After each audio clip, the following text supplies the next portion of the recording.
Every year, hundreds of thousands of pro-life demonstrators come together in our nation's capital to commemorate the anniversary of the Supreme Court's wrongly decided Roe v.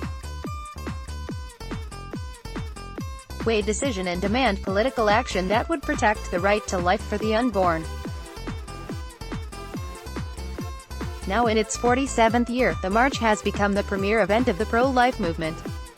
Trump's historic appearance was a boon for marchers, as it helped draw increased attention to the event and highlight the pro-life movement's considerable political success in recent years. It also presents an enormous opportunity for him to reach the many Americans who are on the fence about abortion by drawing a contrast with the extreme positions of his 2020 Democrat opponents. While abortion rights proponents love to cite polling data showing that the vast majority of Americans support Roe v.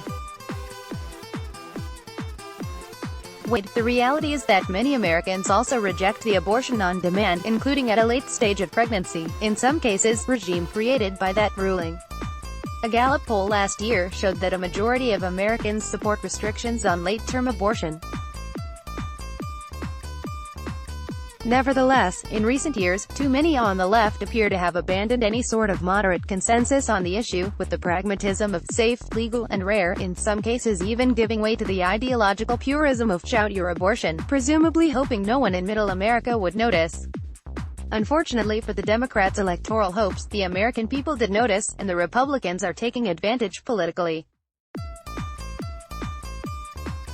We saw a prime example of that in 2016, when Trump highlighted Hillary Clinton's extreme position on abortion in their third presidential debate. If you go with what Hillary is saying, in the 9th month, you can take the baby and rip the baby out of the womb of the mother just prior to the birth of the baby. Now, you can say that that's okay and Hillary can say that that's okay, but it's not okay with me. That's not acceptable. At the time, Clinton said Trump was using scare rhetoric. She had said in earlier comments that she believed mothers should be allowed to terminate a pregnancy at any point, up until birth, if her life is in danger. But just last year, Democrat Gov. Andrew Cuomo of New York invited heated controversy by supporting legislation that would legalize abortion up to the 24th week of pregnancy, the week at which a live birth may be viable, when the life or health of the mother is in jeopardy or if the fetus would be unable to survive outside of the womb. That same radical position has also been embraced by the National Democratic Party, and no current 2020 Democrat candidate, with the exception of Tulsi Gabbard, has indicated they would support restrictions on late-term abortions. There's no doubt all this extreme ideology may be popular among the wokest, progressive activists on Twitter, but it is decidedly not among many Americans. Indeed, a new KFF poll found that fully half of Republicans think it is too easy for women to access an abortion. As a candidate, Trump recognized the political wisdom of engaging on this issue, and as president, he has continued to call out Democrats over their views on abortion, notably condemning Virginia's Democratic Gov.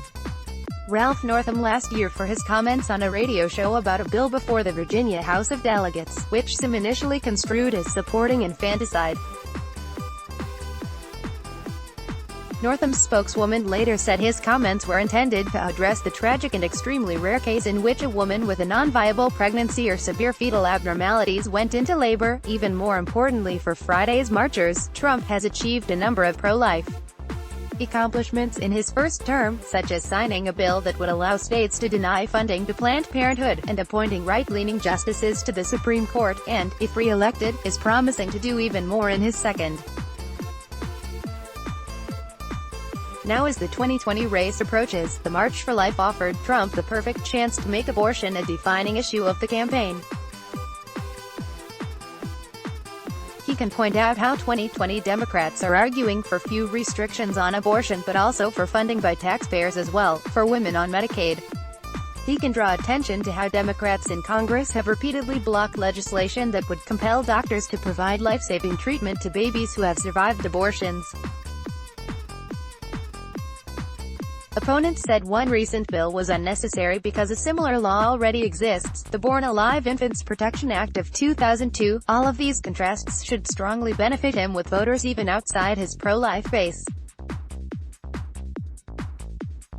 As the Democrats' impeachment spectacle falls flat, President Trump has positioned himself to respond by attacking them on what is perhaps their weakest ground, unveiling their true priorities for all American voters to see. Let's block ads. Why?